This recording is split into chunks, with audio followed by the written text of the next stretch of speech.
তো শুট করে আবার আমার উপদেষ্টা বানাতে গেছে চোর একটা আবল তাবল কথাবার্তা বলতে থাকে। আবার আপনার কাছে চিঠিও দিচ্ছে দেখলাম আর খোলা চিঠি। খোলা চিঠি আর কি। এটা খারাপ আর কি, একটা আর কি। না, খুব উপদেষ্টা বানাও দিন আমি এক নজর পরে ফেলাই দিচ্ছি।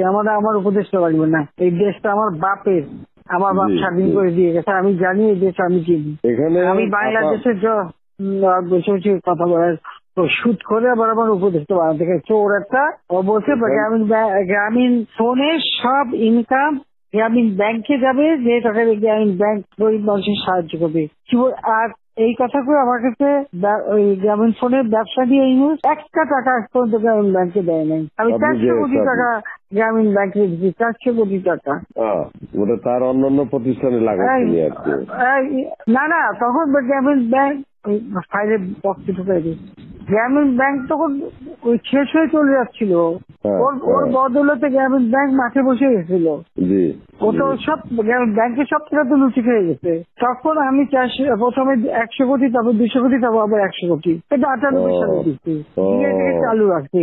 তখন এই গ্রামীণ ফোনের ব্যবসা ছিল, এই ব্যবসাটার থেকে যে লাভটা হবে সেই টাকাটা চলে যাবে গ্রামীণ ব্যাংকে, রেগুলার গ্রামীণ ব্যাংকে একটা সোশ্যাল ইনকাম থাকবে। এই বলে ব্যবসা নিয়ে তখন যখন ব্যবসা নাই, তোমার বলে রাখি যদি কোনদিন প্রশ্ন ওঠে বলতে পারবা, 51% মালিক হলো বাংলাদেশ আর 49% হলো নরওয়ে কোম্পানি।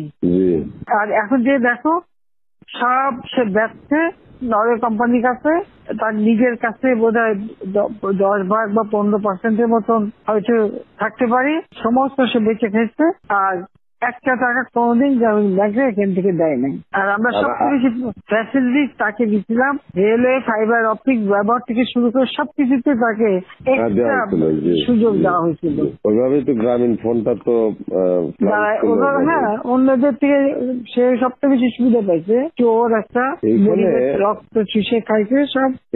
আমি বলছি যে রক্ত শোষা, গরিবের রক্ত শোষা। যে 30% তার হিসাব করলে 30% সুদ হতো। সে যা গ্রামীণ মানুষকে যে লোন দিত, তাতে তার যে কম্পাউন্ড ইন্টারেস্ট যদি আপনি ক্যালকুলেশন করেন 40-47% হয়ে যেত। দেখে এমন হয়, তাহলে আর লোকের আর কি থাকবে, ও তো গরিব আরো বেশি করে হয়ে যাবে।